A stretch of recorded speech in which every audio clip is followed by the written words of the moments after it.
Bora lá, 11h55, tá na hora, faltam aí 3 minutinhos para o briefing de lançamento da missão Artemis 1, a missão histórica de retomada da exploração aeroespacial, e vamos para a Lua e para Marte, 29 de agosto, daqui a 3 dias, estamos subindo para a Lua, e agora é o briefing da missão, vamos lá. Para você que não sabe o que é a missão Artemis, se liga, vamos conversar um pouquinho aqui sobre o que é essa missão Artemis e qual a importância histórica para a humanidade desse momento infinito. Vamos lá, a NASA aqui, deixa eu pegar aqui o share screen da NASA aqui, vamos que vamos, que hoje o dia tá legal. Já começaram a colocar combustível lá no maior foguete do mundo. Vamos lá. Para você que não está ligado aí no que são as missões Artemis, calma que a gente vai ver tintim por tintim o que é essa missão Artemis aí. A equipe da NASA, os gerentes aí da ESA, da NASA, do Kennedy Space Center, vão explicar para nós um pouquinho quais são agora as etapas finais de preparação do maior, o mais poderoso foguete da humanidade, maior do que Saturno, que foi nas missões Apollo há 53 anos para a Lua. Estamos realizando aí o sonho do Júlio Verne novamente. Vamos colocar a primeira mulher na Lua. A primeira mulher na Lua em 2025. A NASA aí com os planos de inclusão dentro dos valores fundamentais da NASA. A primeira mulher é a pessoa negra a alunizar em 2025. E aqui é só o comecinho. Artemis 1 é só o comecinho. Artemis 2 vai ser... Essa missão não é tripulada, não. Só vai dar um voozinho de teste ali ao redor da Lua. Artemis 2 em 2024 vai ser tripulada já com 4 astronautas.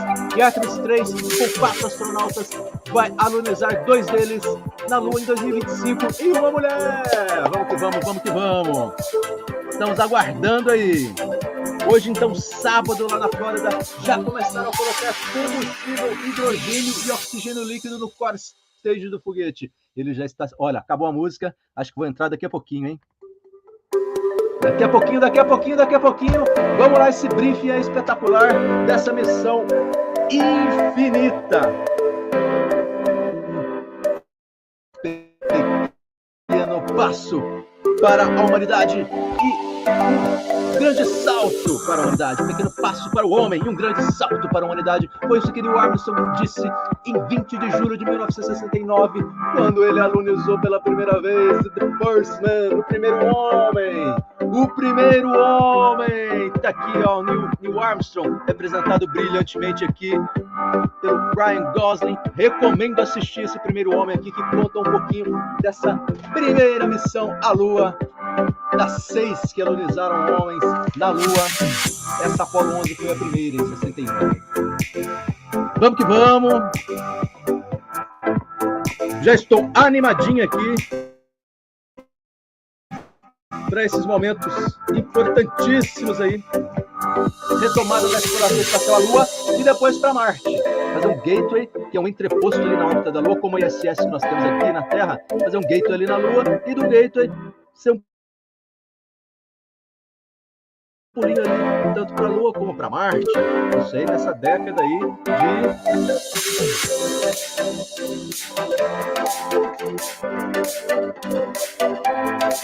Vamos lá, estamos aguardando aqui então. Coming up soon, Artemis 1 Mission Management Briefing. O briefing do foguete Artemis.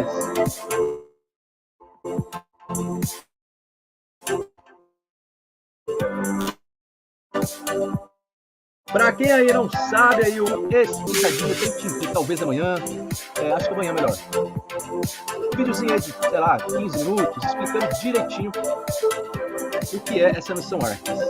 Devo colocar aí no ar aí amanhã, talvez, domingo, que é 28 de agosto, que é exatamente um dia antes do lançamento. Que aí quem quiser dar uma olhada aí, ver o vídeo e saber o que está acontecendo antes de assistir o lançamento oficial, né? E o lançamento é 29 de agosto, meus queridos, meus amados. 29 de agosto, 9h33, está iniciando da manhã, no horário do Brasil, de 29 de agosto, segunda-feira, está iniciando a janela de lançamento, a primeira janela de lançamento da Foguete Artemis. Eu vou começar a transmitir a partir das 7 da manhã, que eu quero pegar aí todos os preparativos antes aí do lançamento, né? Se não der certo, a gente teve uns problemas de scrub aí nos testes do Wet Press Exercise, quem acompanhou nas últimas lives aí lembrou disso. Então, se tiver alguma questão aí, principalmente do tanque de hidrogênio, que teve um vazamento lá, né? Pegou fogo ali na base dos testes ali, na base ali do Launchpad 39B. E se tiver alguma coisa, ele vai ser retomado em 2 de setembro, que é a segunda janela de lançamento, e a terceira em 5 de setembro. Então fiquem ligadinhos aí, que nós estamos aí nas semanas finais dessa entrada histórica para a retomada espacial depois de 53 anos. Vamos lá, para de falar, viu, que eu não vou esperar nada entrar. Vamos que vamos.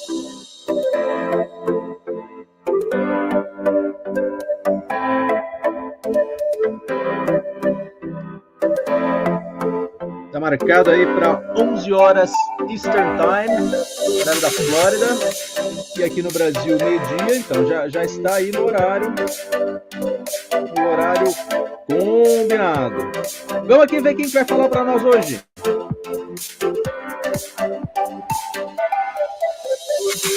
Quem quiser, segue aí ou no YouTube ou no Facebook, que a gente transmite sempre, né?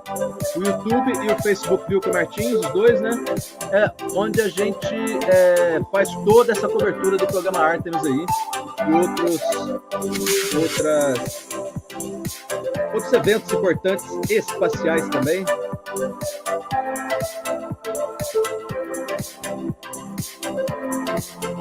Vamos ver aqui quem é a equipe da NASA que vai falar agora para nós.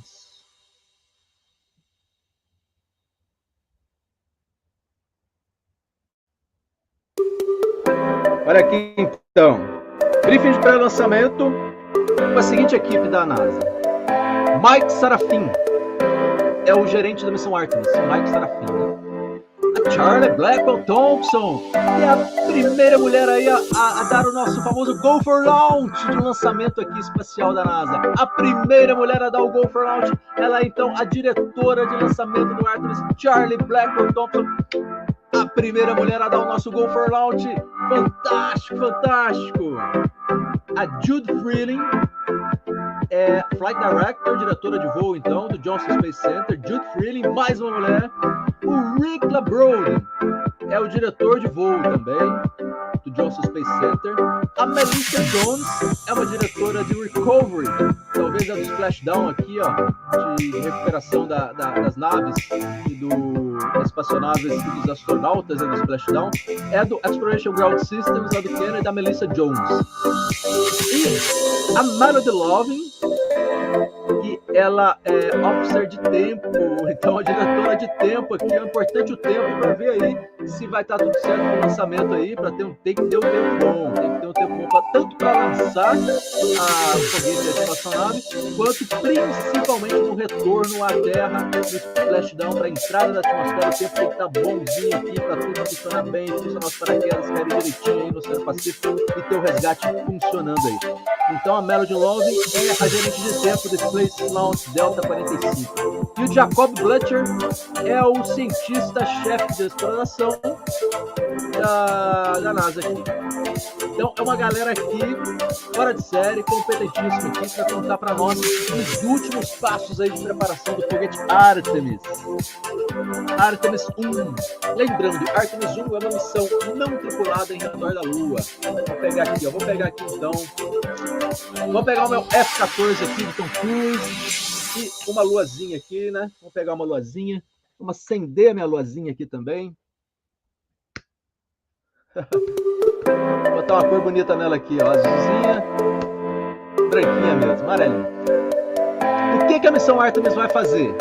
Ela vai sair aqui então da Terra. Cadê a nossa Terra? Cadê a nossa bonita Terra aqui? Cadê a nossa Terra?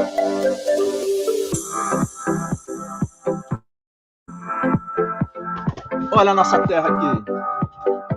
Olha a nossa terrinha aqui. O que a bendita da Artemis vai fazer? Vai sair da Terra, uma missão não tripulada, em direção à Lua. E ela vai entrar em órbita translunar, chegar, dar uma voltinha na Lua, vai dar uma voltinha na Lua, uma volta e meia por aí, numa órbita que a gente chama de retrógrada, e fazer os testes todos aqui de voo, de radiação espacial. Tem 3 manequins em volta dela, além do Sean Carneiro e do Snoop também, que vão estar lá, e vão fazer todos os testes para ver, então, os efeitos aí no ser humano nessa volta à exploração à Lua depois de 53 anos. Ele volta, então, ela vai para a Lua, faz a voltinha dela na Lua, né? Depois volta, e aqui na Terra, aqui é um dos principais testes da missão Artemis 1, é testar a reentrada da espaçonave na Terra, então, e o heat shield, que a gente chama escudo, vão a 4.000 graus Celsius, a temperatura altíssima aqui na reentrada, né, 28 mil km por hora, e reentrando aqui, testar o heat shield e o splashdown no Oceano Pacífico e a recuperação aqui da espaçonave ORION. Então, mais ou menos essa que é a intenção dos testes aqui da Artemis 1. A Artemis 2 já vai fazer a mesma coisa, mesma coisinha. Então, sair da Terra, ir para a Lua, fazer um splashdown, tudo, só que com 4 astronautas. Já vão fazer a volta à Lua com 4 astronautas, Artemis 2. E a Artemis 3, lá em 2025, a intenção é ir até a Lua, a intenção da NASA, então, é ir até a Lua e construir um gateway em volta da Lua, que é como se fosse a nossa ISS. Vamos pegar alguma coisinha aqui? Sei lá, vamos supor que esse aqui é o gateway. E construir um gateway que é uma estação espacial lunar em volta da Lua para depois fazer a alunizagem a partir dele. A partir dele, que aí o veículo de pouso vai fazer, que é um pouco diferente das missões Apollo 11, né? Das missões Apollo, que o veículo foi direto lá para a órbita da Lua e de lá desceu uma navezinha para acoplar direto da nave. Agora não, as novas missões Artemis vão ser construído um gateway lá em cima, como se fosse uma estação espacial internacional, só que uma estação espacial lunar.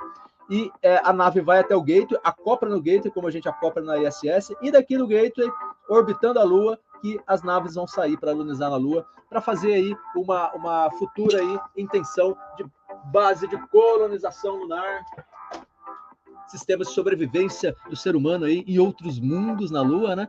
Para depois que tiver essa base lunar, fazer um pezinho do gateway até Marte, que é uma viagem aí de 6 meses ainda, espaço profundo, para chegar no primeiro planeta da humanidade, o próximo grande salto da humanidade, né? Mas vamos aguardando aí a NASA chegar. Coming up, tá coming up aí.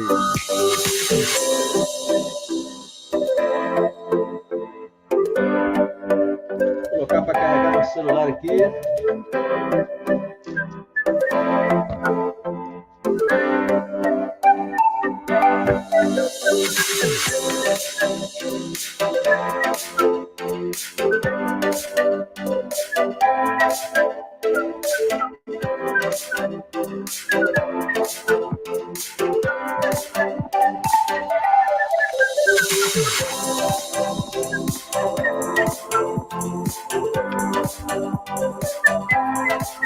Vamos lá, aguardando aí quem tá chegando aí ao vivo. Hoje é um sabadão gostoso de sol aqui no Brasil.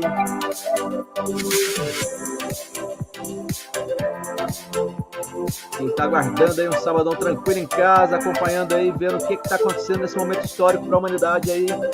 Lá na Flórida estamos lançando o foguete mais poderoso da humanidade, o Artemis 1. Segunda-feira, amados, segunda-feira. Hoje é só o briefing.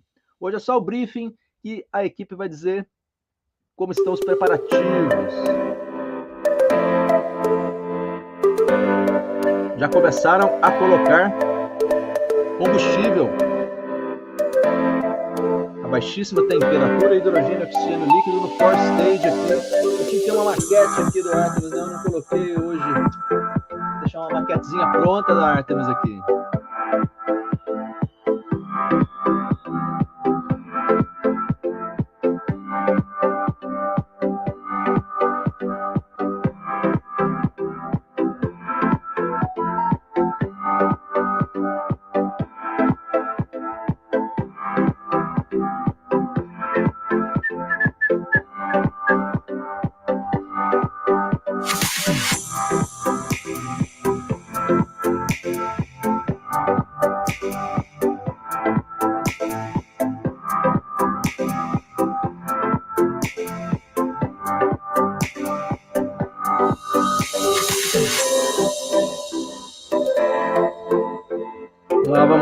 Vamos aguardando aí a NASA então está um pouquinho aí, um delay aí de 13 minutos já.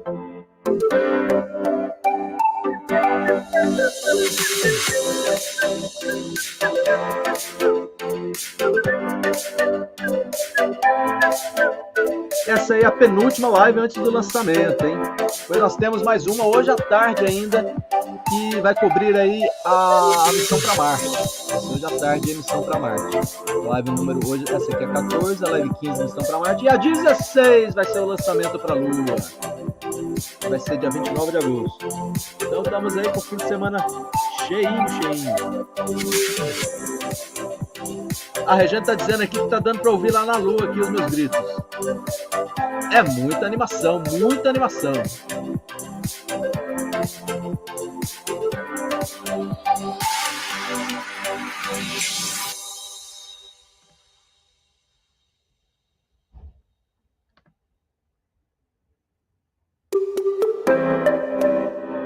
Vamos lá, vou colocar aqui o background aqui.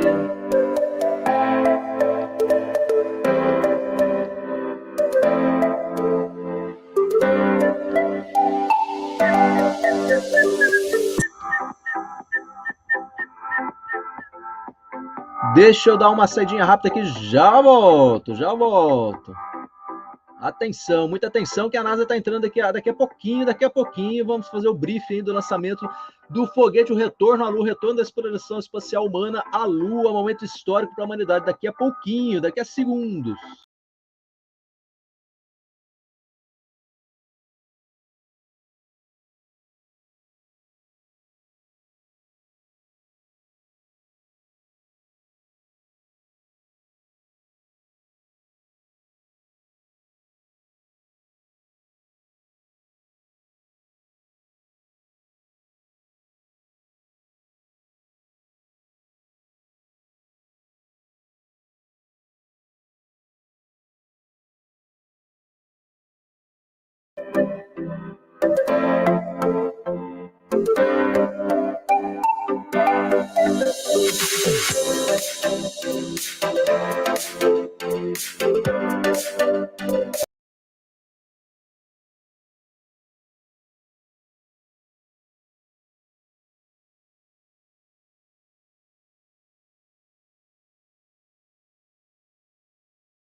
Esperar um pouquinho, amados, esperar um pouquinho que a NASA está entrando, hein?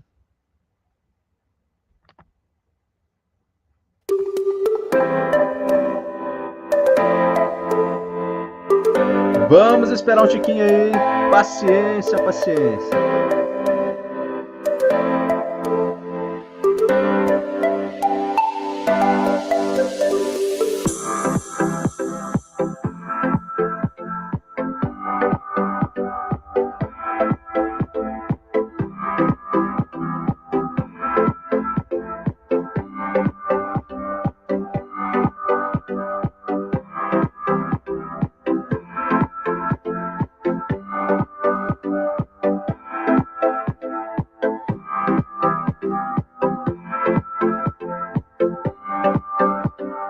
O NASA Moon Snap da Artemis é muito legalzinho também. Postar o NASA Moon Snap, quem quiser participar aí dessa semana com arte aí sobre o foguete aí, hashtag NASA Moon Snap, e aí coloca aí sua arte pra Lua lá, né? Olha aqui a Artemis, aqui algumas artes aqui. Opa, deixa eu colocar um pouquinho maiorzinho aqui.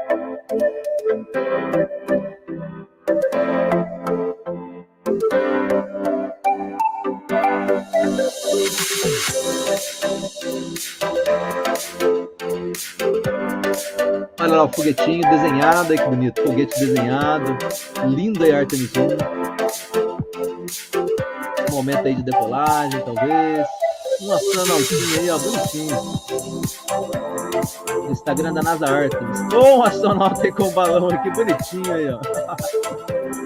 Show de bola. Olha o menininho comendo aqui. Bolinhos de lua. Bolinhos de lua. Fantástico. Olha a terra vista da lua. Que a lua vista da terra. Que imagem linda, linda, linda, linda, linda, linda, linda, linda.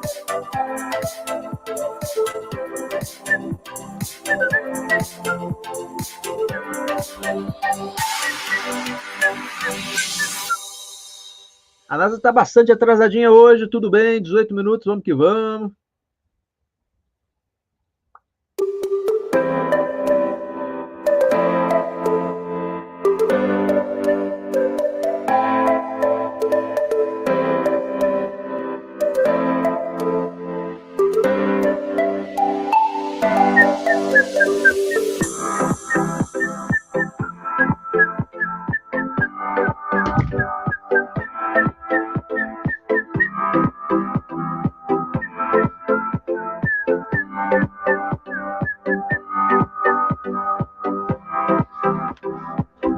Vamos lá.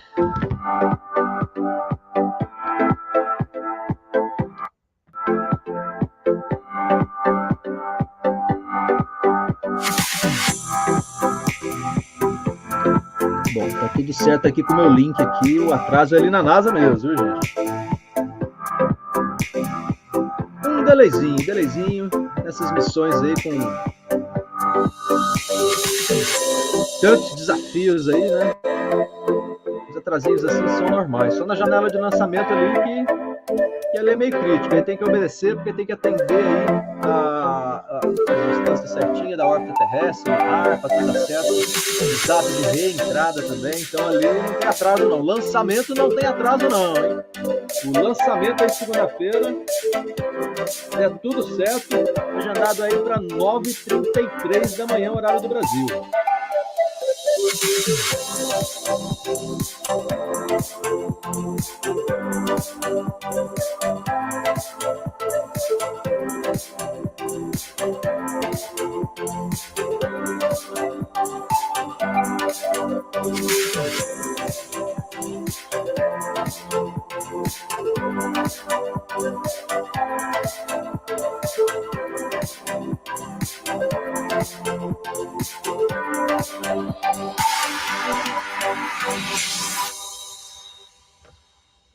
Isso aí, vamos aguardar um tiquinho. Deixa eu sair um tiquinho aqui, enquanto aguardo aí chegarmos a equipe da NASA para fazer o briefing aí desse lançamento aí histórico para nós daqui a pouquinho.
Para passar informações aí, quentinhas da NASA. Olha o Couch Stations, a chamada às estações aí para o Go for Launch.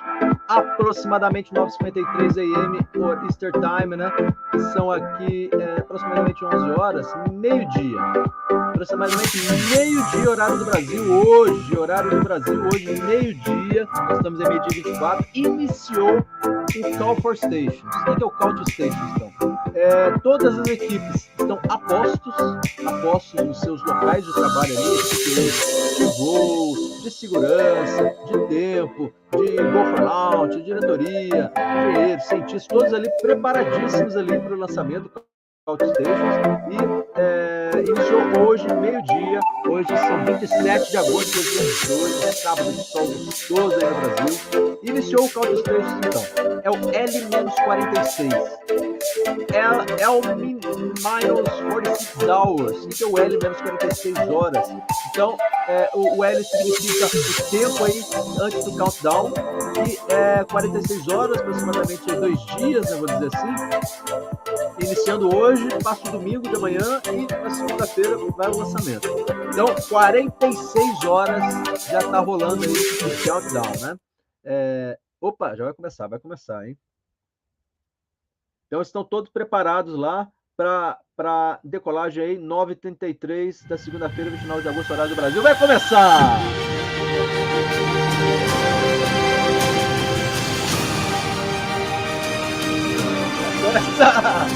Arrepia tudo, até os cabelinhos do nariz.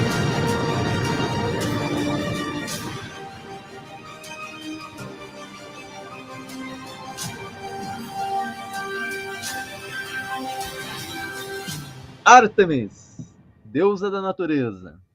This is a live look at NASA's Space Launch System rocket and Orion spacecraft ready on Launch Pad 39B. In less than 2 days, SLS will lift off from the pad and return us to the moon after almost 50 years. Depois de 50 Good morning, and thank you so much for joining us live at Kennedy Space Center in Florida. I'm Megan Cruz with NASA Communications. Liftoff of this first uncrewed flight test is currently targeted for Monday, August 29th at 8:33 a.m. Eastern Time. As we speak, our launch team is on console, and they started the countdown around 10 this morning.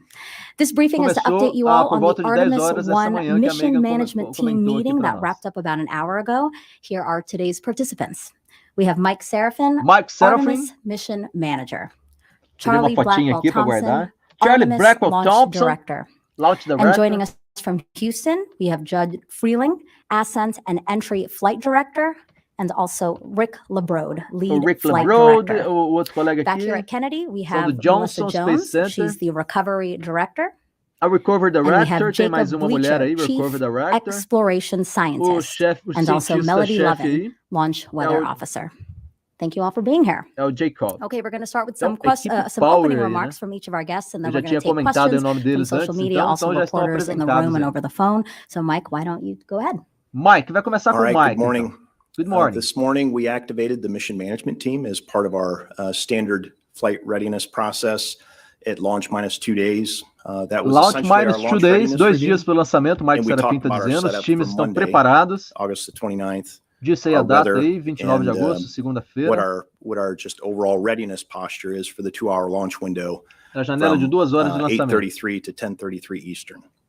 9h33 da manhã até às 11h33 da segunda-feira. 2 horas de janela. We're not going to promise that we're going to get off on Monday. We could have weather. Não tem a promessa de que vai decolar na segunda, tá? Eu já estava sentindo isso. Eu já estava sentindo isso, o Mike está bem honesto or a aqui, tá combination dizendo of any que of não those, tem but garantia de que vai decolar we do feel segunda-feira. A good janela about tem our 2 de attempt setembro, eu estou pensando on em no 2 de Monday setembro ou in 5, terms of our então overall talvez não setup, lance aí no and we 29 polled de the mission agosto, hein, gente? management team Importante today, essa and informação we're aí do ready to Mike. proceed through the next decision gate, Mas which is the estão todos tanking sentindo meeting bem aí that will happen late Saturday tentativa, night né? at around Os times estão 10:50 todos apostos lá p.m. no Eastern. Houston Center. Macro issues that we're Controle working de missão, né? that came out of Hoje já today's mission começaram management aí team a meeting colocar pertain combustível aí to no core just our stage. overall Nos readiness testes a from a gente lembra que teve alguns communications problemas aí de asset vazamento, né? coverage Então talvez standpoint. eles vão We did consertar take one action essas coming out of questões aí today's talvez mission agora, né? management team meeting, and we've got a follow-up call at 2:00 Eastern to just affirm our Depois, às readiness 2 horas for da segunda-feira, vai ter on the Orion post-launch spacecraft, conference que ele está on dizendo the aqui, interim propulsion stage, or the ICPS, às 3 which horas, is our horário do upper Brasil. stage that commits us to the point of translunar injection, as well as on the Space Launch System. Está falando do ponto de injeção translunar, que vai ser pouco após associated with esse that, so horário, we're just going to go through our 6 horas se for communications lançado coverage mesmo. plan with a fine-tooth comb one last time to ensure that we're ready. But right now, we don't anticipate that will be an issue. We did approve 2 real-time requirements changes associated with flight rules. That requirements change authority transitions to the mission management team when we're activated. And those were due to largely late analysis, and that's not uncommon to have real-time requirements changes, especially teve algumas mudanças lá, algumas mudanças, requerimentos de mudanças, então está tendo aqui algumas questões lá no Kennedy Space Center, né? Algumas mudanças de regra de voo, né? There's definitely excitement amongst the team members. We've noticed just the overall mood and focus within the team. Tá todo mundo aí focado, todo mundo aí energizado aí com o lançamento. That this is a test flight. E é voo de teste. É voo de teste. Stress test of the Orion spacecraft a Orion, and the Space Launch a System nave rocket. espacial vai ser testada no limite. It is a new rocket teste and a para new testar spacecraft mesmo os equipamentos, to se send eles humans aguentam to o the tranco moon mesmo, né? On the very next flight. Para o próximo voo This is tripulado, something that has not ser been mais done in tranquilo. over 50 years and is incredibly difficult. Então, após 50 anos, We will ainda é learn a muito great deal difícil, from the reconhecendo que é muito Artemis 1 test difícil flight, esses voos à and Lua. through this experience, we will change and modify anything necessary to prepare Com ourselves esse for teste, crewed então, flight vai on the very mudar next e mission. preparar tudo que for We necessário nos understand próximos voos that there's a tripulados. lot Esse of é voo de excitement about this, teste, o but the Mike team is very está focused. batendo na In tecla terms aqui of várias our vezes, que mission é voo de priorities, teste. they determine our courses of action. Our number one mission priority is to test the vehicle at lunar reentry conditions. We need the rocket testar to do a its job reentrada na now to Lua set e o those veículo initial Orion. É o conditions número up. 1 do teste aí que o Mike, Number 2 priority is to demonstrate the vehicle in a flight prioridade, né? environment. Number 3 priority is to retrieve the spacecraft for programmatic cost savings and reuse of avionics. Also to reuse the crew module for environmental testing. Recuperar o crew module, então, é dos testes bonus aí. O heat objectives, shield, o really escudo de escudo de proteção, né?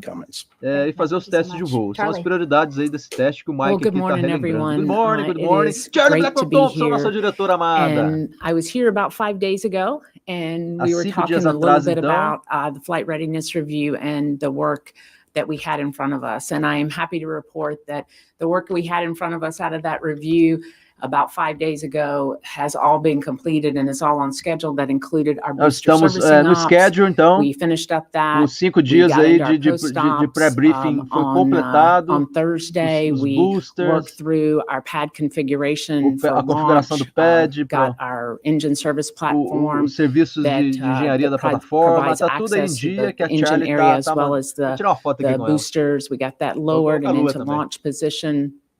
We finished up quite a bit of our pad configuration work on Thursday. And then early on Friday morning, we finished up all of the Orion closeouts for flight. The late stow was completed in the days leading up to that. And the Orion and the last hatch were closed out.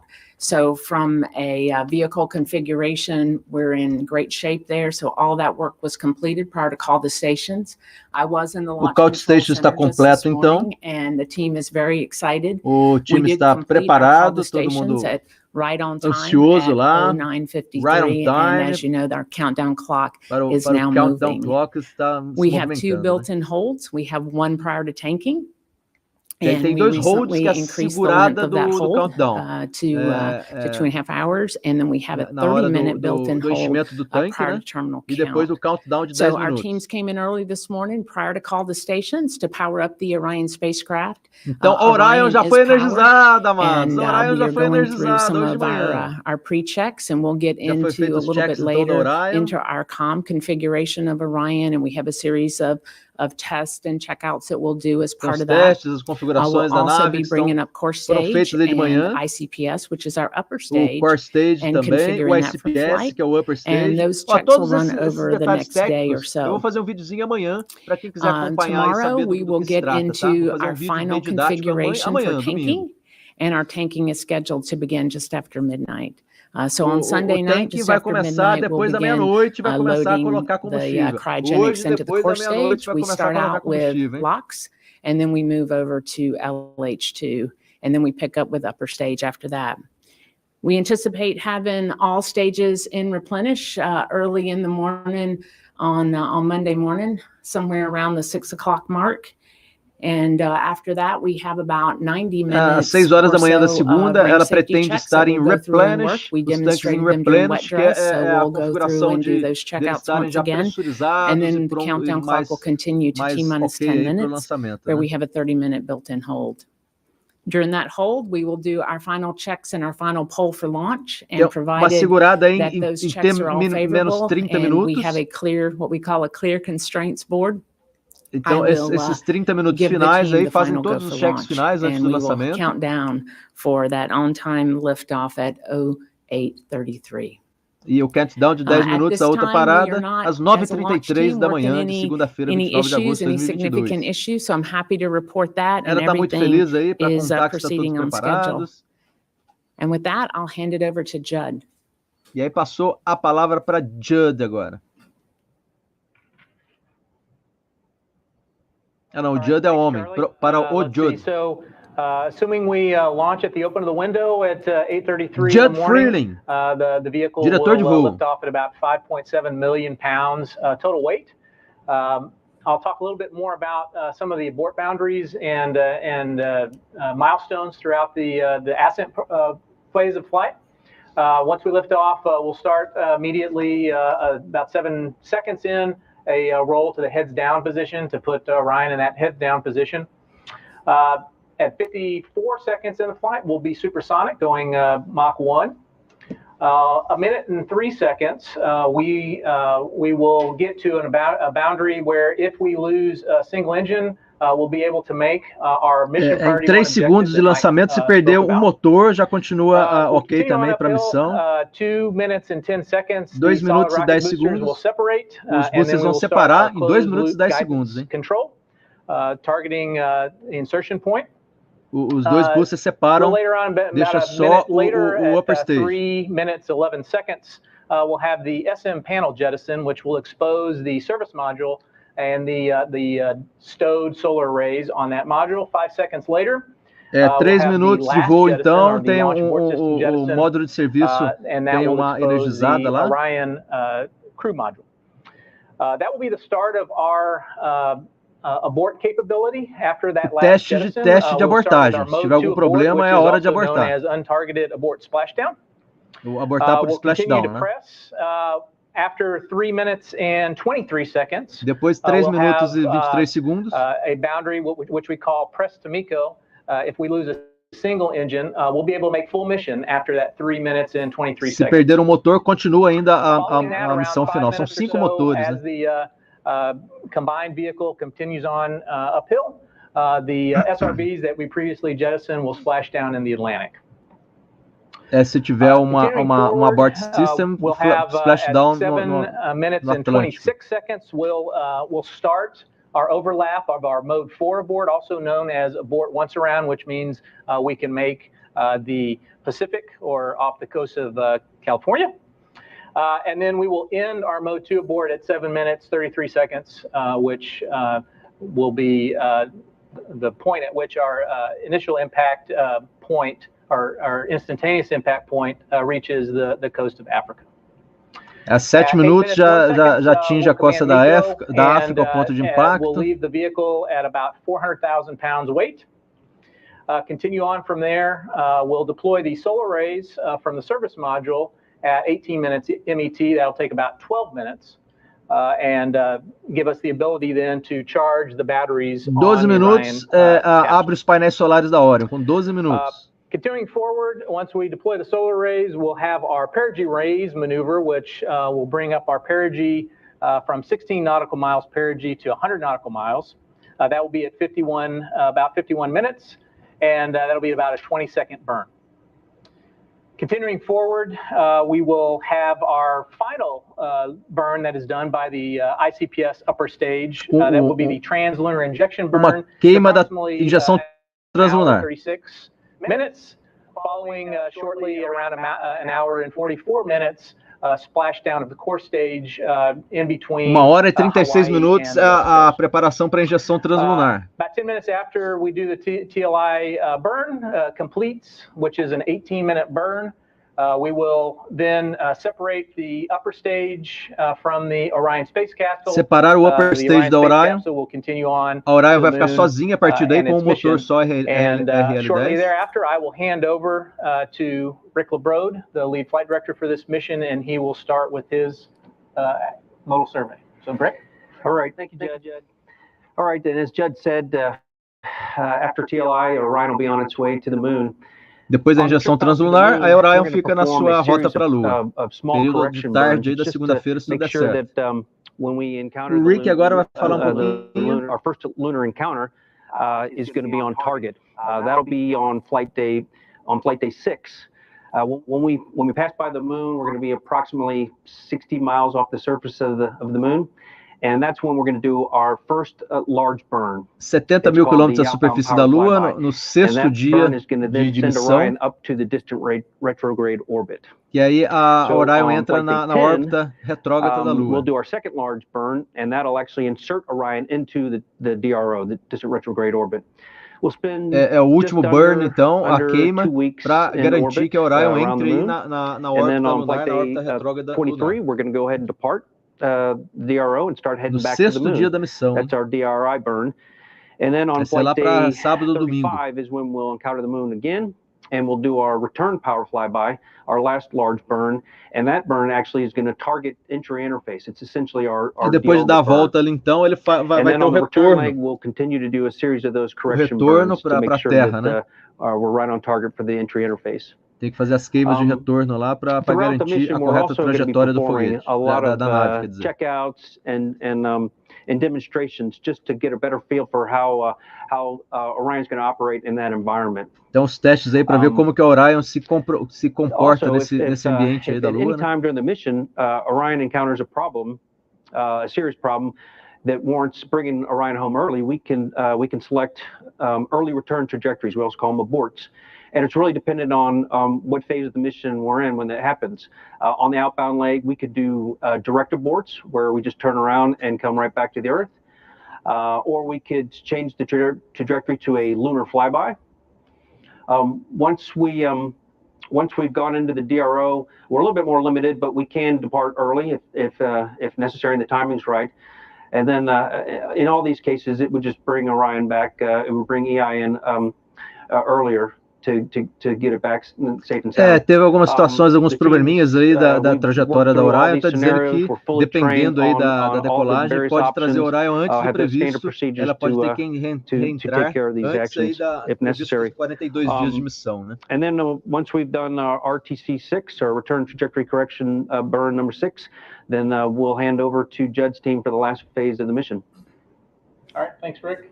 Yeah, as Rick mentioned, essentially our deorbit burn is way back at the moon. That return power flight by burn. That's about a week before we get to the Earth, and that's targeting an entry interface point in space, and that's 400,000 feet above the Earth's surface. And for this particular launch day on the 29th, that'll be just to the southeast of Hawaii. A reentrada aí está agendada para o oeste do Havaí. From the service module, and the crew module will perform a separation burn that will raise its altitude slightly, make that make sure that we have a proper separation and proper angle to re-enter the Earth's atmosphere.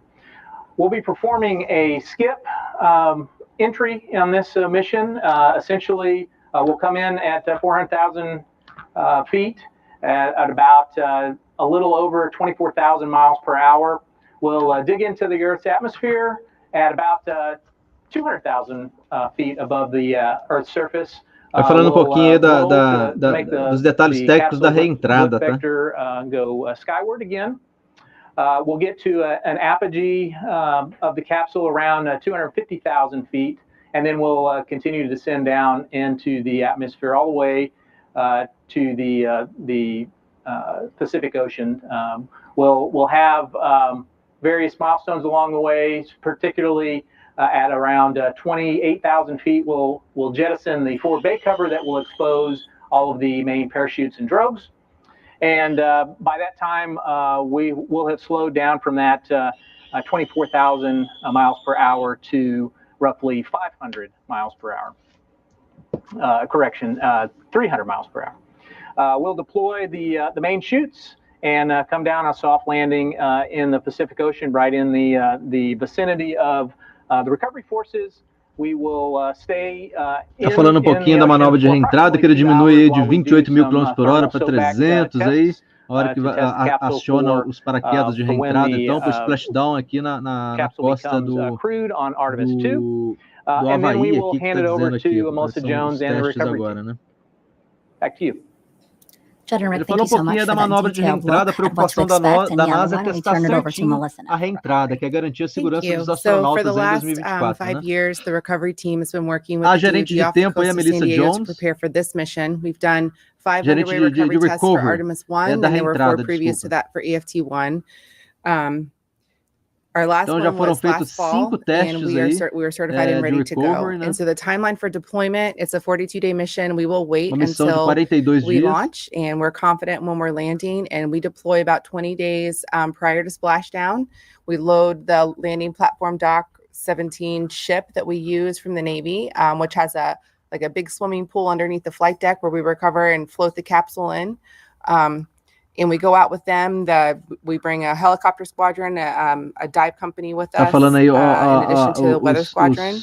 And we use os equipamentos necessários para a missão de recuperação, os helicópteros, uma piscina aí para recuperar a nave, se for em solo, que caia, né? That we bring the capsule in with. We'll secure it in the well deck, and we'll bring it back to Naval Base San Diego, where we will make sure that it is safe to transport across the country. Vai trazer para a base naval em San Diego para transportar através, está seguro para transportar através do país aí para voltar aí para get that avionics off as quick as Florida, possible, né? As Mike mentioned earlier. In addition to nominal end of mission, the team I lead is responsible for landing anywhere in the world. So all of those aborts, early returns, alternate missions that Judd and Rick mentioned, we have to be ready to support those. We do have 2 contingency teams Ela tem que that pensar are em trained todos os locais do mundo aí para recuperar a nave. Interessante essa informação, né? A equipe de recovery tem que estar preparada para recuperar a ORION em qualquer lugar do mundo. So we are ready to go. We've identified our teams. We're packed. We're ready. We're excited. We're ready to go. We're excited. Preparados. I'm going to kick it over to Jacob. Very excited to be here today. Very historic moment. Momento histórico aí, o Jacob está lembrando. I'm here today to discuss the Artemis 1 science objectives. Os objetos científicos das Artemis 1. É o chefe cientista, né? Unlike the primary objectives that are broadly focusing on além dos objetivos primários, tem os secundários, os payloads, né? São 10 CubeSats com 10 testes científicos e tecnológicos. Artemis 2. But they will provide us with knowledge that helps us prepare for some of our future Artemis missions. As futuras missões Artemis dependem aí desses that science and exploration tend to acquire actually have significant overlap. A phrase I like to use is that science is exploration's toolbox for survival. Science is exploration toolbox for survival. A ciência é uma máquina de exploração para a sobrevivência. Bonito. This is the type of information that helps us then ultimately develop the systems, the architecture that we'll build.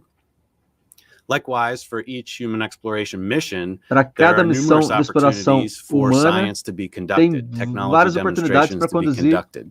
pesquisas So it's really our tecnológicas e job científicas. to look for and take advantage of those opportunities as best as we can, which we are doing for Artemis Então, 1. Really, vamos science enables aproveitar essas exploration, oportunidades que and o teste de exploration voo dá. enables science. So the payloads and instruments on Artemis 1 reflect contributions from across our agency, including 5 international partners. Tem in 5 partnership parceiros with internacionais academia, aí, junto aí industry, com as well as other as research pesquisas institutions. científicas, outras instituições There are científicas basically ao 2 redor do groups mundo. of secondary payloads. Dois We grupos have principais. CubeSats, which will ride along with the São SLS 10 CubeSats, and né, be 10 deployed at nanosatélites, several steps along the path. And then we also em have vários activities caminhos ao that will longo be da trajetória conducted vão within the saindo os Orion. CubeSats para fazer a pesquisa deles. The CubeSats, these are really kind of a low-cost, São high risk, but pequenininhos, né? São nanosatélites high-reward do type tamanho of de activity. micro-ondas. They're basically each their own little spacecraft, and they're Eles têm a sua roughly the própria size of a nave espacial, shoebox, que é ele not very próprio, né? heavy, about 25 pounds. And so 25 unlike pounds, larger ele, science o que, uns missions, you can kind of get some 60, targeted 70 measurements quilos. from these. The hard part's trying to get them up into orbit. And É, so this is one of a those parte difícil é opportunities that we're colocá-los na taking full órbita advantage correta. of in Artemis 1, it's riding along with the SLS. And often CubeSats go into a low Earth orbit. So in this Os case, we're CubeSats vão providing a na very unique órbita baixa opportunity for them to terrestre. get farther out. So we have a series of these CubeSats. Some of them are testing technology for navigating in deep space. Alguns testam tecnologia para navegarem em espaço profundo. But some of them will be focusing more on the moon, making Alguns measurements of the focam moon, mais in na fact, Lua, mapping nas where medições some do of que the está water acontecendo na deposits might superfície be. da Lua. Again, this is important to deles us vai looking procurar forward, onde tem planning future água na Artemis Lua, missions, understanding where some of these valuable resources are located. We'll onde be esses learning recursos how to fly importantes in estão space. localizados. We even actually have one Lembrando, that's a landing on the alunizagem surface of em the moon. 2025 é no Polo Sul, Another key né? aspect is learning about the radiation Diferente do que foi environment. Apollo So 11. some of these CubeSats will characterize that environment and even study the way that biology responds to Estudar that a space resposta da environment. This biologia, is do the ambiente environment through lunar, which our hardware will fly os and efeitos operate da radiação no through all corpo future humano, Artemis essas coisas missions, aí que as well as where our crew members algumas will be pesquisas vão living. estudar. So it's critical for us to continue to learn about this environment moving forward. Now, Orion will also be doing very similar activities. We have a number of dosimeters and other radiation sensors that will ride inside the Orion. And we actually have several Munikins. We have Commander Campos Munikin will be flying in the commander seat. That name was selected through a public competition a little while ago. So we're excited for the commander to be flying on this flight. Have some radiation sensors in the flight pockets, tem alguns sensores de radiação nos manequins, a Elga e a Zorga e o comandante, with an astronaut on board. São 3 manequins que vão We'll fazer also be todos testing os testes aí de radiação ways do corpo to try to mitigate humano, radiation né, that the para astronauts could experience in flight. tripuladas. So we'll be using our other mannequins to basically test out suits that could potentially protect them from that radiation. Also on board Orion will be some additional biology experiments that will fly through that deep space environment and actually come back with Orion. So we can actually bring it back and do some analyses here on Earth to better understand it. So together, this really helps lay the groundwork and contribute to the knowledge base that we'll need for future Artemis missions for their success going to the moon. Importante testar para as futuras missões Recently, Artemis. while addressing the science community at meetings, I've been kind of using this theme with our science mission directorate partners that, man, this is getting real. Mike already talked about the atmosphere, and I can confirm that atmosphere here is like nothing I've ever experienced before. Uma atmosfera que ele jamais experimentou, é espetacular a atmosfera do ambiente lá nesse momento. A atmosfera que nós estamos falando é a atmosfera de emoção dos seres humanos, não é de lançamento. That chapter will include science all along the way, hand in hand with exploration. I've recently said to our science community, buckle up, everybody. We're going for a ride to the moon. So with that, I'd like to hand off to Melody.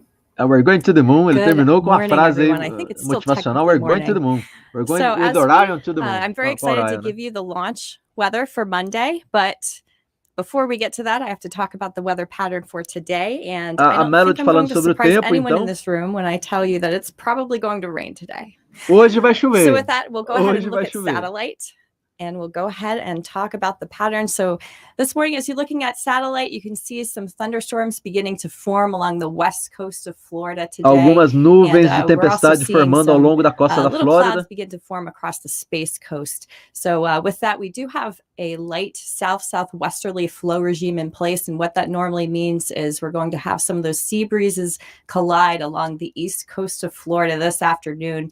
And because the flow is so light, a lot of these Então vai ter storms are uma going to chuvinha be pequena aí boundary driven, which means they're na going, costa da some are going to be Flórida. traveling west, some are going to be Vai traveling ter uma east. chuva pequena It's a hoje. stormy afternoon Segunda for que sure, não pode. that's in store for us. As we get into tomorrow, this flow regime is actually going to switch to more of an onshore flow regime out of the south-southeast. What that Amanhã normally melhora means pouquinho is that we will have as nuvens de showers and tempestade aí ao thunderstorms redor da approaching the costa. coastline during the morning time frames.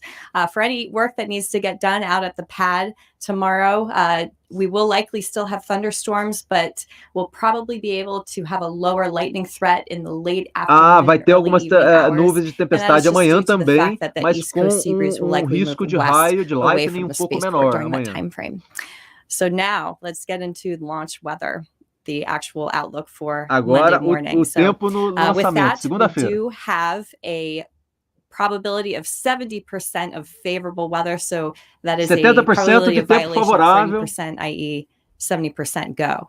70% The weather go, looks hein? pretty decent, as you can tell by the probability. The main concern, of course, is going to be those offshore As velocidades do showers vento and aqui, possibly a few thunderstorms as well. uns 15 So with km that, por the hora, Canvas cloud rule, the temperatura surface 82 electric Fahrenheit field e rule, 70% de and the chance flight de through precipitation sucesso do rule tempo, né? will mainly be our concerns during that time frame.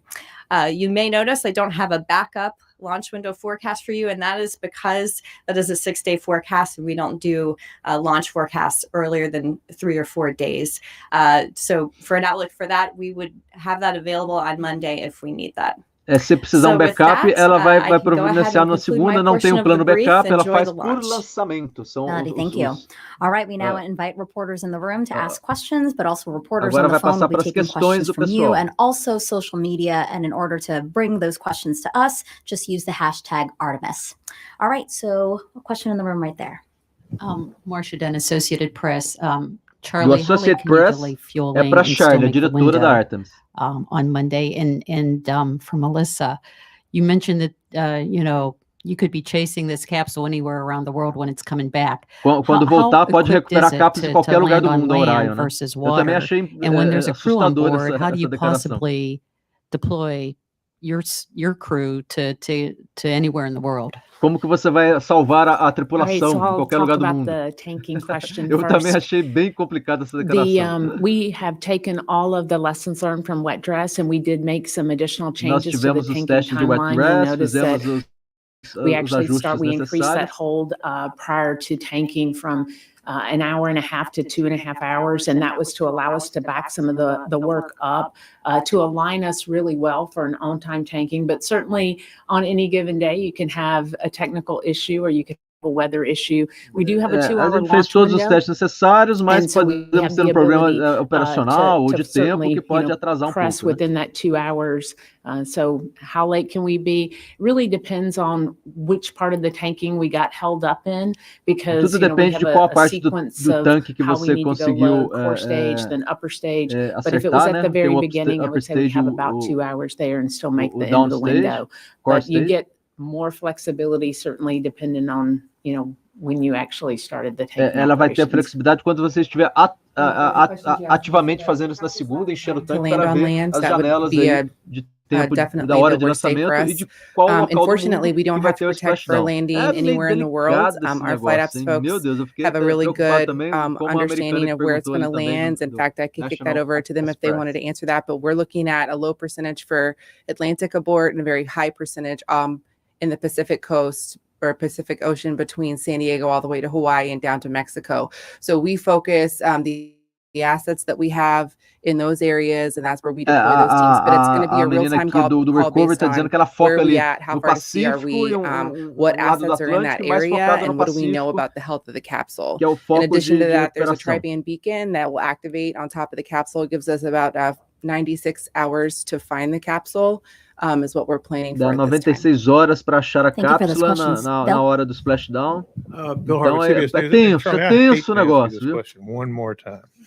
But can you help me understand exactly when you're going to find out that 4-inch QD is actually tight? I can, Bill, and I actually brought that data because I promised it to you when we were here before, and so I wrote down the very specific times. As you know, once we get core stage in LH2, core stage into replenish, we're going to get into our kickstart bleed, and that is at 03:33 local time. So once we get core stage replenished, now of course if we end up, with the tanking sliding a little bit, it'll Ela tá slide falando então accordingly. quando But tiver right now, o just replenish after e o 3:30 in the tank morning, ok, when we get into kickstart, we'll put some pressure on the tank. vai We'll, colocar uma we'll pressão no begin tanque. A that bleed pergunta process, do and at that americano ali point in foi time relacionada, is when eu we'll não know if peguei that exatamente qual era, QD já tinha has perguntado an na issue. outra That's when we entrevista saw it last anterior, né?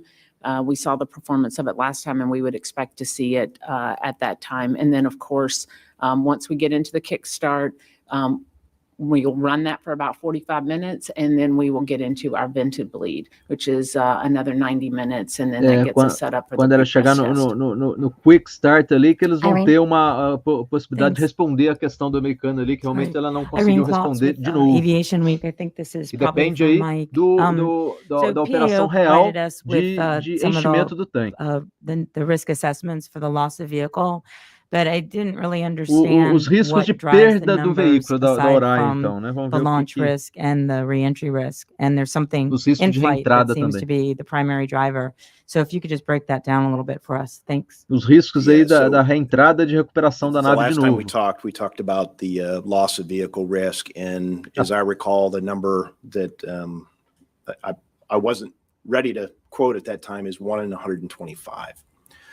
And the team does what they call a probabilistic risk assessment based on the known São failure as modes probabilidades de of the risco de individual perda do subsystems, veículo, ele levels vai of falar um pouquinho redundancy, dela. common cause failure, a whole host of factors, and they look at the individual flight phases, the ascent flight phase, the in-space flight phase, and then the reentry flight phase. And anything that is seen as a catastrophic cause associated with that probabilistic risk assessment goes into the assessment.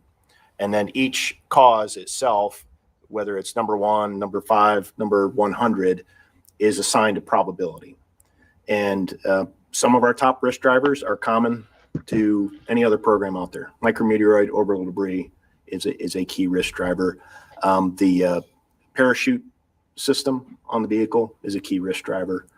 And we've got a couple of others that, the heat shield, the reentry thermal protection paraquedas system, tem those are all critical alguns systems that riscos have to work. também. O heat And shield, those are o in our escudo top de drivers. reentrada.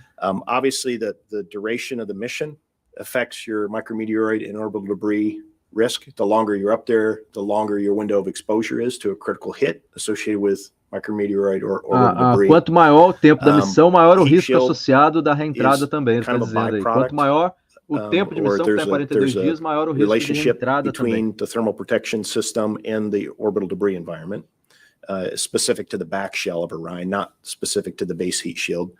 The base heat shield is not exposed until you get to crew and service module separation, which is only about 20 minutes prior to entry interface. So the opportunity for a micrometeoroid deploy or micrometeoroid impact is very limited associated with that. The other top risk drivers that I can think of, the SLS avionics and software, the Orion propulsion system were all key drivers. O So, propulsão da each of those has a Orion e different do flight phase do effectivity. Obviously, SLS the também SLS tem avionics alguns and software only questões de affect risco the ali launch dele. vehicle up to the point where it's done its job. Orion has a much larger window of exposure to all of its risks. The propulsion system has to work from the point that it separates from the launch vehicle all the way to the point of entry interface. So each of those have a different ranking, and those are the top risk drivers that come to mind right now. Thank you. That's what's rolling on Right 25 over here. number. Thank you, Mike. O número 125 é do risco, o número do risco lá, e tem que saber qual é a análise de Are risco there any aí, cutouts or entrar aí calls that no you're aware of already for the sistema, count né? on Vamos ver a Monday? outra And then pergunta in terms of aqui. the CubeSats that are on this mission, how many, you mentioned one's landing, how many are entering orbit? of the moon as well. Thank you.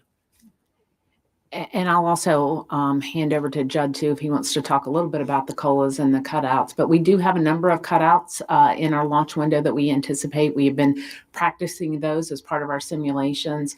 And while we got a report today, I haven't had a chance to look at it. But the one that I got a few days ago showed somewhere on the order of about 35 to 40 very small cutouts within the launch window. Judd, do you want to add anything Os to 40 that? cutouts, eu não sei o que é cutouts, ela está dizendo aí. Yeah, Charlie, the only thing that I'd add to that is there are two flavors of cutouts that we have. We work both with the 45th Squadron and also the 18th. So we have very small cutouts for the portion of the trajectory that is just the core stage associated. So obviously once we MECO, the core stage continues to go up and to a point where the 45th is still responsible for that range. And so we have those cutouts. And then we also assess the cutouts associated with the combined stack, ICPS and Orion, and those extend a little Os bit cutouts, longer. eu realmente não sei esse termo técnico aqui qual é. São 40 cutouts do Orion. We have a couple of CubeSats that are não actually peguei going to go into orbit to make measurements of the South Polar region. So there are two that science measurements like that. We also have several that are kind of going around the moon, but not fully staying in orbit. So kind of depends what you mean by going into orbit, but we have several of them will go there. Again, a few of them are going off on their own pathways to make measurements, either out of the solar wind or out to another destination, like I mentioned, an asteroid. We have another question in the room, right there. Eu não peguei aqui o que eles estavam respondendo. Vamos ver a outra agora. About the CubeSats, and specifically, I'm interested in the ones looking for hydrogen and water ice. Can you describe their mission a little bit? How long will they last? Sobre o nanosatélite vai procurar água na Lua e procurar hidrogênio para o combustível, água e tal. Pergunta boa aí. Yeah, so several of the CubeSats will make measurements with various instruments, neutron detectors, other spectrometers to look at the water environment in the polar region. The reason that we're interested in the South Polar region of the moon broadly in Artemis is that we believe there to be water deposits, which would be a valuable resource to us, but also a valuable science target. This ice potentially deposited over the history of the solar system can give us data about how our solar system has evolved. E isso pode também ajudar a entender como o sistema solar desenvolveu. Is it only stuck in some of these places, these craters that never see sunlight? We typically see the concentrations there because we call them volatiles, because the solar wind would essentially strip them away, cause them to volatilize, and then they're lost. So that's why this polar region in general, the South Pole, is unique from past exploration of the moon. So these CubeSats will help us gain a better understanding of how broad those deposits are, perhaps how much might be there, how accessible it could be to us. So that's the type of measurement that's being made with these CubeSats, and they'll be doing that over periods of months as they get into an orbit. And vai ser período de meses de medições aí depois que entra em órbita, né? Well, any knowledge we gain will certainly help influence decisions down the road. All the knowledge we gain from any scientific observation about the South Polar region would influence that.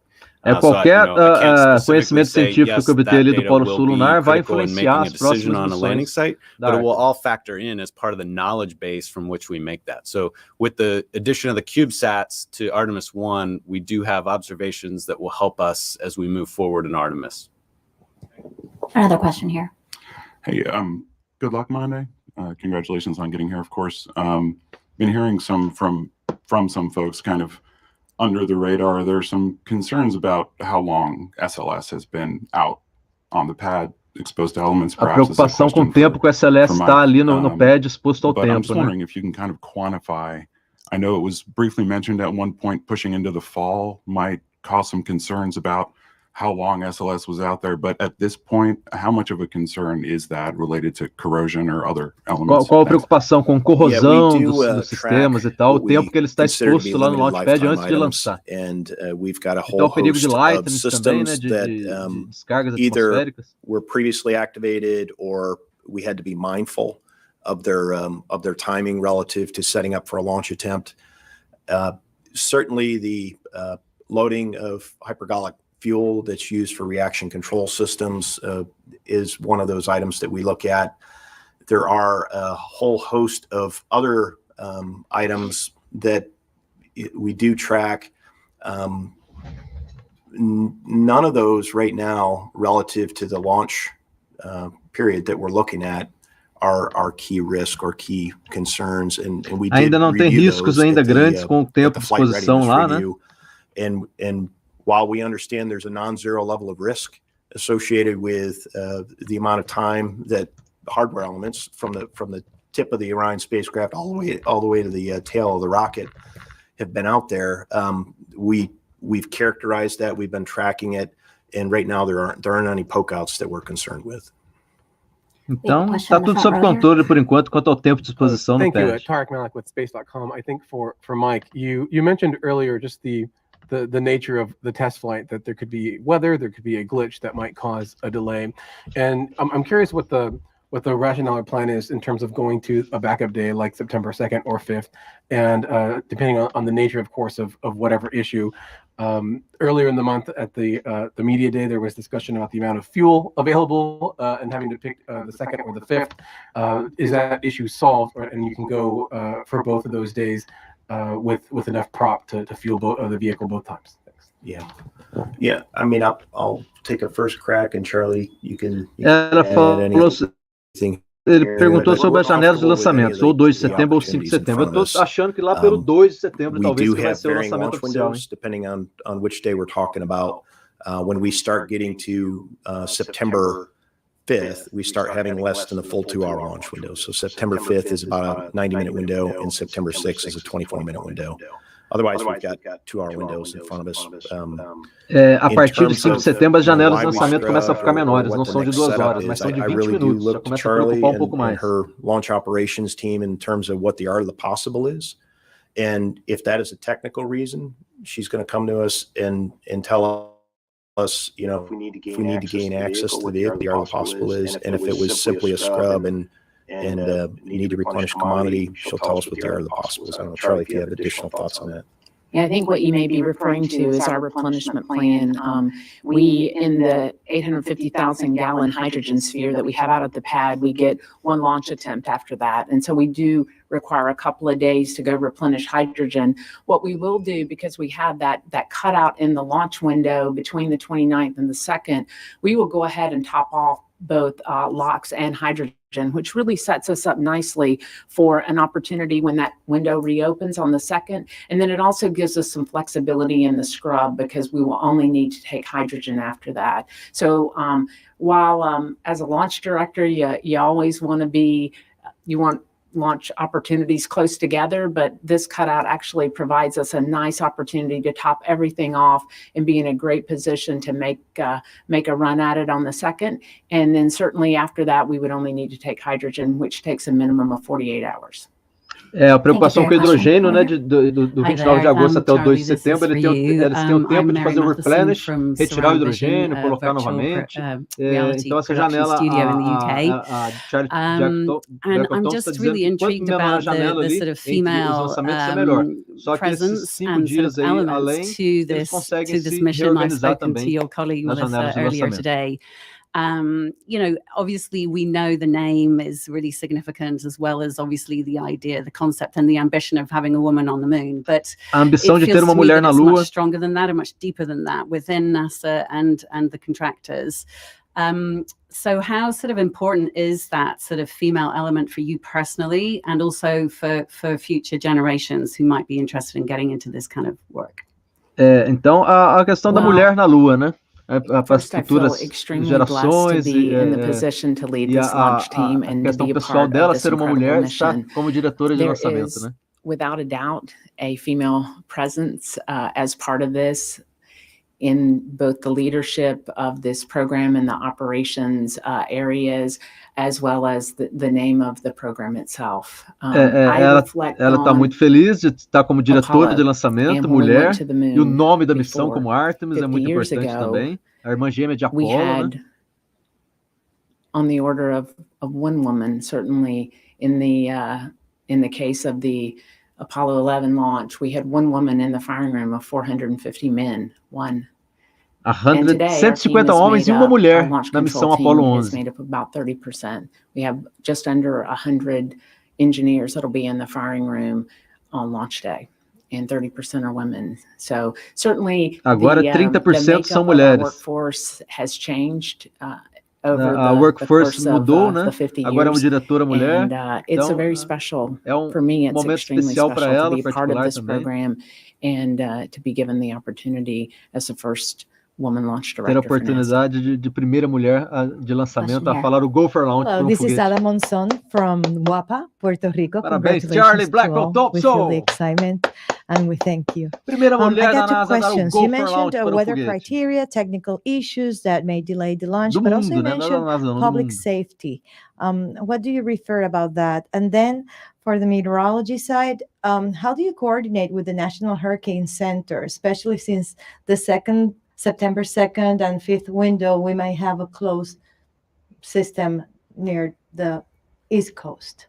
Então, a preocupação com questões de vulcões aqui So ao longo in da terms of public costa. safety, there's a couple of facets that our colleagues at the Eastern Range look at, and they have to do with basically if you have a bad day scenario and Se tem dia ruim de cenário, a preocupação meteorológica com o tempo, a pergunta, né? Or while it's in flight, what the consequences are. So there are keep out zones established, whether they're people observing that are not designated as mission critical. And then there are hazard control areas, and Charlie controls those operationally from the firing room. Should we need to send people into those areas, but she knows specifically who those people are and what tasks they're going to perform, and the public is not a part of those hazard control areas. But then also you got to look at the downstream trajectory of the vehicle as it heads uphill, and what that means to any land that you might overfly or water that you overfly. And we do have a variable azimuth on this vehicle, which actually, depending on the time you launch, the trajectory is adjusted ever so slightly. Dependendo da hora que você lança, então a trajetória vai se adequando para ver o local da Terra que você vai receber a Orion na reentrada, né, no splashdown. What they call an expectation of casualty associated with known population densities downstream of that launch site for the trajectory that you're going to fly. So that is what we refer to as just general public safety. Should somebody incur in those keep out zones, we could actually hold the launch for that, and we don't se cair numa zona perigosa aí, vai ter o hold for launch, vai segurar o lançamento. Or notice se cair essa janela, cair numa zona muito perigosa da volta da that are hora, né? issued prior to launch, and anybody that is flying an aircraft or on a boat downrange or in the exclusion zone needs to be aware of that, and that's how we manage it publicly. In addition to controlling where visitors and guests are, either on the Kennedy Space Center or nearby areas. So that's what we mean when we generically talk about public safety. But there is a long and robust process. A preocupação também com o público, né? Do público geral, dependendo da área que vai cair, né? Imagina se for aterrissar, né? Aterrissar numa área densamente povoada, uma cidade e tal, né? Absolutely. So I believe the question was, how do we coordinate with the Hurricane Center? Como a coordenação com o centro de vulcões. Aí é uma questão mais meteorológica, né? It is their forecast. The National Hurricane Center is the expert on forecasting any kind of tropical system. We take their forecasts and we follow it to the T. We are always watching the changing outlook and the forecast, and their broad outlooks of 2 to 5 days are produced every 6 hours. Every morning I brief Charlie about the outlook so that you can be assured that the team is well prepared for any tropical threats that may approach us. A equipe lá do Hurricane é especialista nisso, a NASA está coordenada com eles, então toda manhã está verificando aí essas questões meteorológicas que podem afetar o lançamento. It's just a matter of time before we start seeing something form off the coast of Africa. And with the current outlook today, I would not be shocked if we saw a named storm when we're looking at the backup window for late next week.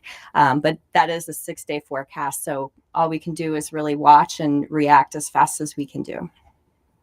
Thank you both. Próxima pergunta, vamos lá. Can you sum up the major differences with Artemis 2 in terms of countdown and criteria, please? As diferenças da Artemis 1 e Artemis 2 em termos de countdown. And Rick or Judd, you can add anything if you want, but certainly the countdown itself would be very similar in terms of getting. Vão ser bem similares os countdown das duas missões. And fueled. Lembrando que a Artemis 2 é tripulada já, hein?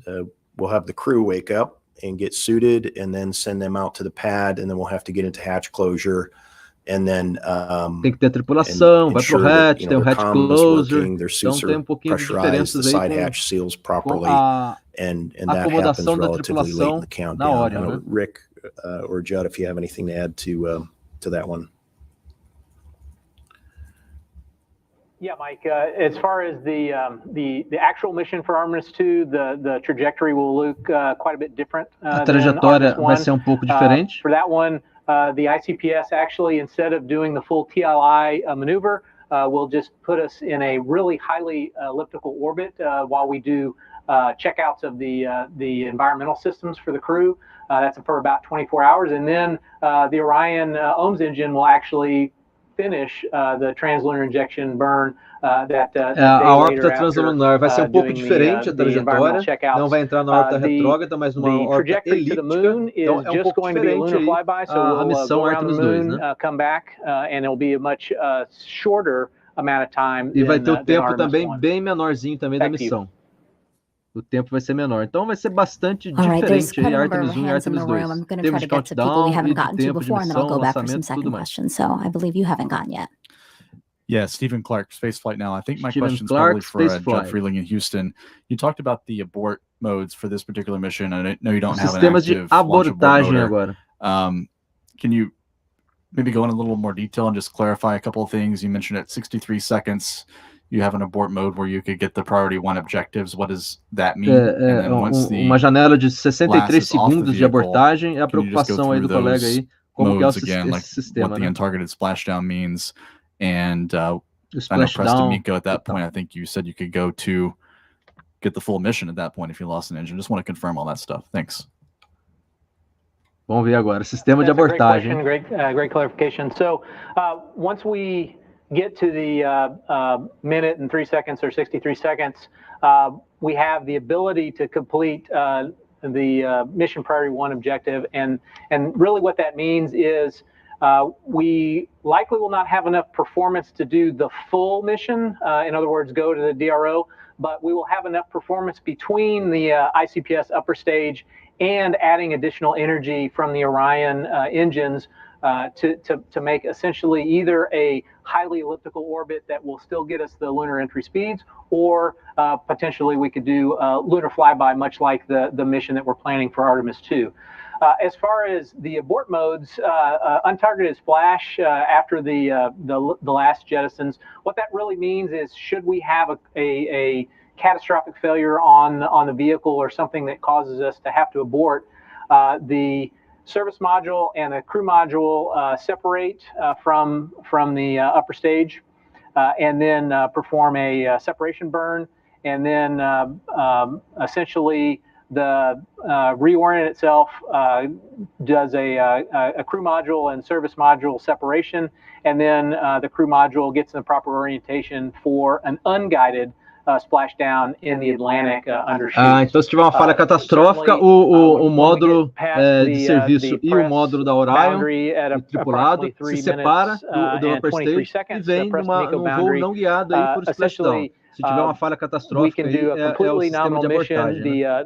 The 3 remaining engines would burn slightly longer than they normally would be for that 8 minutes, so probably another minute or 2 longer, and then at that point, the core stage has done its job actually, and it has put the Orion and the upper stage in the proper orbit to continue a nominal mission.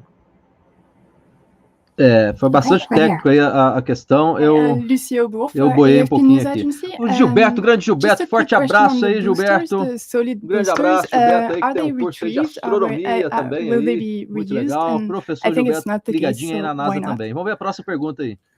So the boosters are not reused on this flight, and that is a purposeful performance decision. We wanted to take out the recovery related equipment. There's mass associated with having attach points, as well as the parachute mechanisms and parachute systems. That is performance that we basically would take away from our ability to send crew and cargo to the moon. So we made a conscious decision to not recover the boosters in the interest Então foi uma decisão consciente da NASA de não recuperar os boosters. Os boosters então são não recuperáveis. Eles vão se perder, então não vão ser reutilizáveis, tá? Os dois boosters thanks so much. We've got a question from Jay on Twitter. When does the Orion spacecraft switch to the Deep Space Network? Quando o Orion entra lá em espaço profundo. Qual a parte da missão que a Orion entra em espaço profundo? Vamos ver. After that translunar injection Depois da injeção translunar, that'll send us up above the TDRS satellite constellation, and it'll be at that time. It's the exact time is, Judd, by any chance?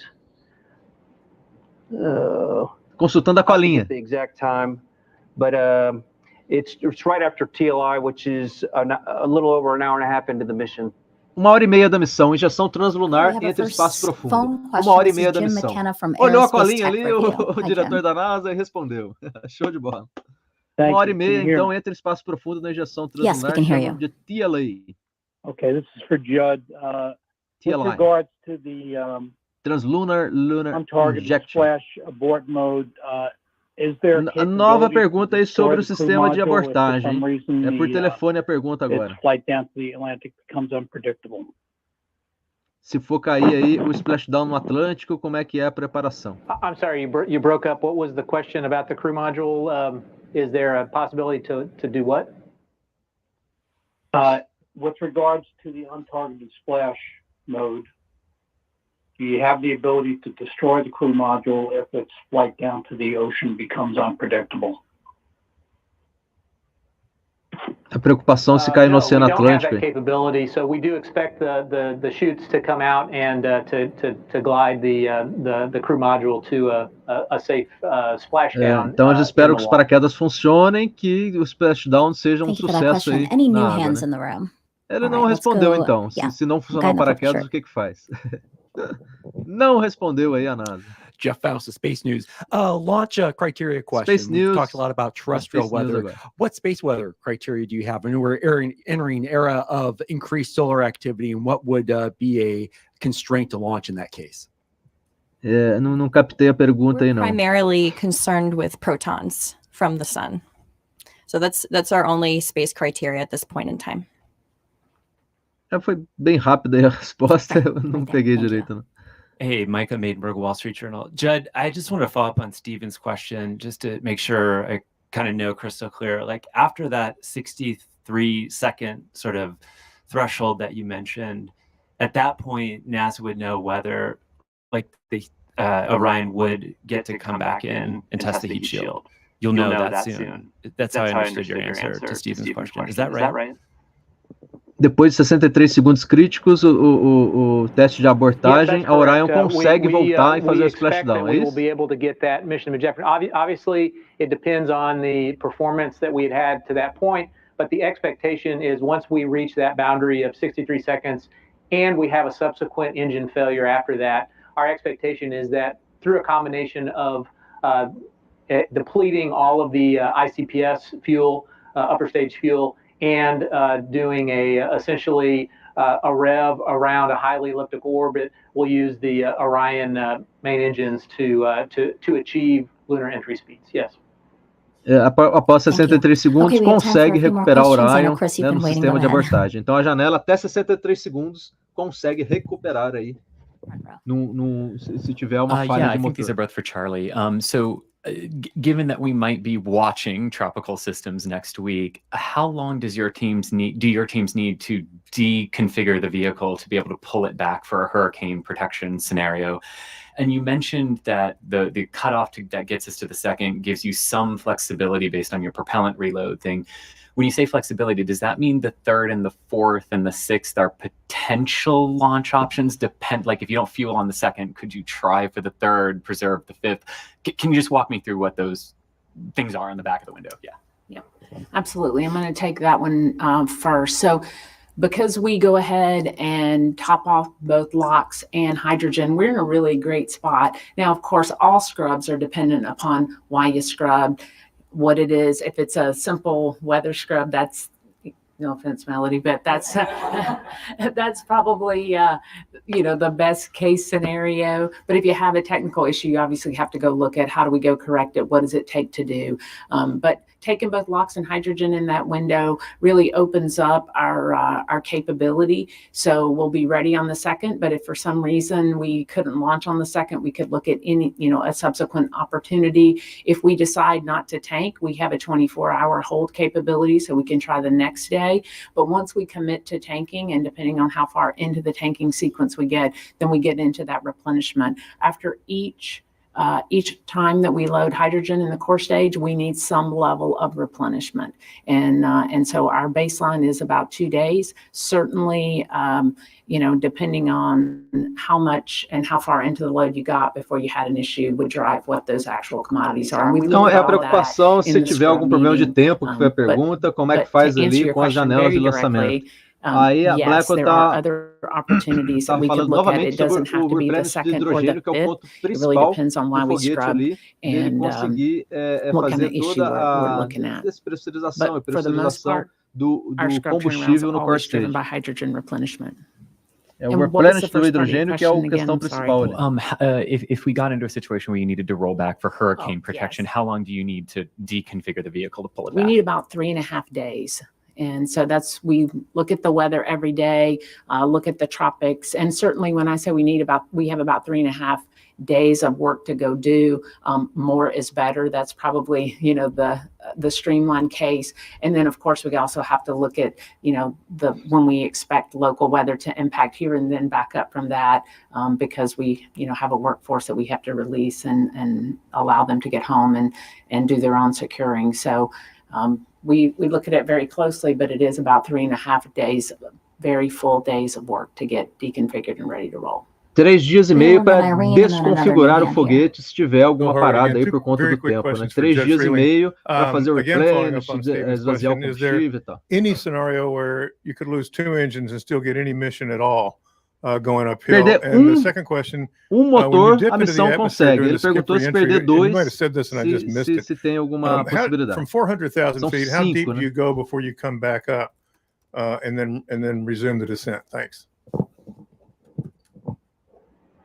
All right, thanks, Bill. Let's see, the first question about 2-engine capability. Yes, there is some amount of 2-engine out capability.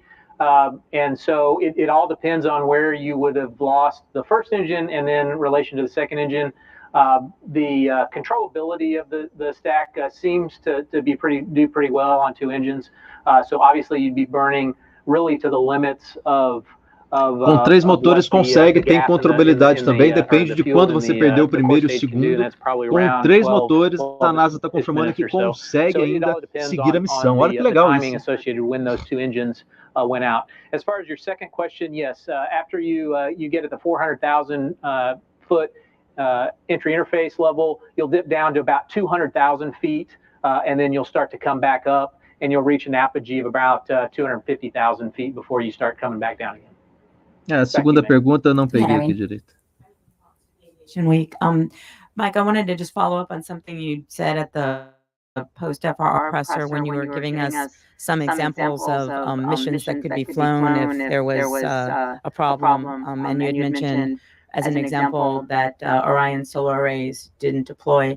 In that scenario, is there any possibility of going into the high elliptical or the lunar flyby just on battery? Would there be enough time? Se não funcionar os painéis solares da Orion, se a bateria segura aí o flyby. translunar injection. And Rick and Judd, you can add whatever you feel is appropriate here. But I mean, it really would come down to what is the power balance of the vehicle. We would obviously, if we didn't have a fully articulating solar array wing, what level of power are we producing? Is the solar array, still attached, or did it just shear off? And then you would have to look at, what mitigations and tools do you have in your toolkit to do that. It would be a situation where you probably want a little bit of time to look at it and assess what your power balance is before you would decide whether to come home quickly. Rick, se perder então os painéis solares da Orion, é uma decisão de como voltar mais rapidamente, saber se tem algum sistema ainda, se está acoplado ou não, se acabou tudo, e o sistema de navegação para retornar a Orion com segurança para a Terra sem os painéis solares, né, só na bateria. Fully functioning solar arrays, we can execute the entire Três mission. solar arrays, né? So we just have to assess what's going on with that one problematic array and then make a decision from there. Here, front row. With talking space, it's probably for Mike or Charlie. If I understand correctly, the flight termination Tá, system o único aí has com a set a amount of proteção da time máscara. that it can still be out on the pad before it needs to be rolled back and changed out. So how far out can you go with attempts before you would need to change that system out?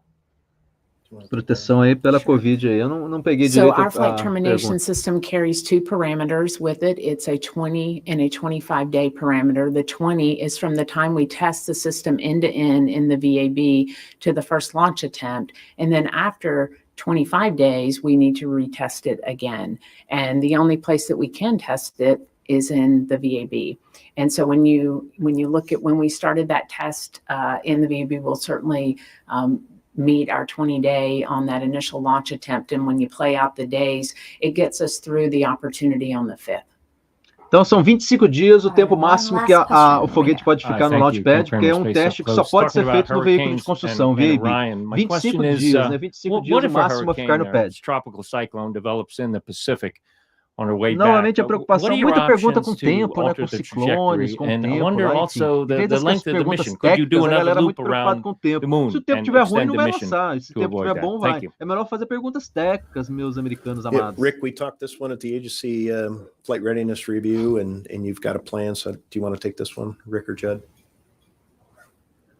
Yeah, well, I'll do the first part, and then I'll let Judd address the return piece of it. Yes, we'll be assessing the weather while we're in the distant retrograde orbit before we depart the orbit and make that assessment. And we could stay in the DRO. It's a very stable orbit. There's very minimal use of consumables as far as prop or anything else. So we could easily stay in the DRO for another lap, which is another couple of weeks. And then I'll hand over to Judd to cover options for the entry piece of it. Então consegue ficar na órbita, aguardando o momento certo da reentrada. Our trajectory over the face of the Earth is set way back at that RPF or when we do our deorbit burn from the moon. So we only have a fixed amount of things that we can do to correct that. We do have the ability to essentially, if depending on where we decide we want to do that, we have the ability to modify the timing that we get to the Earth by maybe plus or minus a day, but that means we have to know really a week in advance. Other than that, day of, we have the ability to either land a little bit longer, closer into to San Diego, kind of near the Catalina Islands. Pode sair um pouquinho aí da região de San Diego e tem uma janela de um dia lá na órbita para reprogramar a reentrada. Um dia ali de janela para reprogramar a entrada. Em função de condições de tempo, né? Foi a pergunta. We actually get to entry interface, and that'll be in consultation with Melissa and her team, as that the ship will be about halfway in between that 1,200 nautical mile range and 600 nautical miles to make that decision whether that team heads inland or continues out to the 1,200 nautical mile range.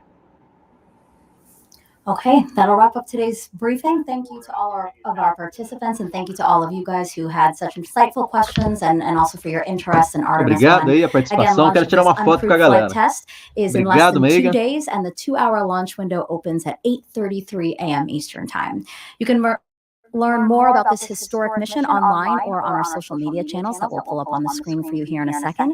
And then our live coverage on NASA TV will begin at 6:30 a.m. Monday, also on our streaming channels. Os programas aí, 29 de agosto, 9h36. A equipe.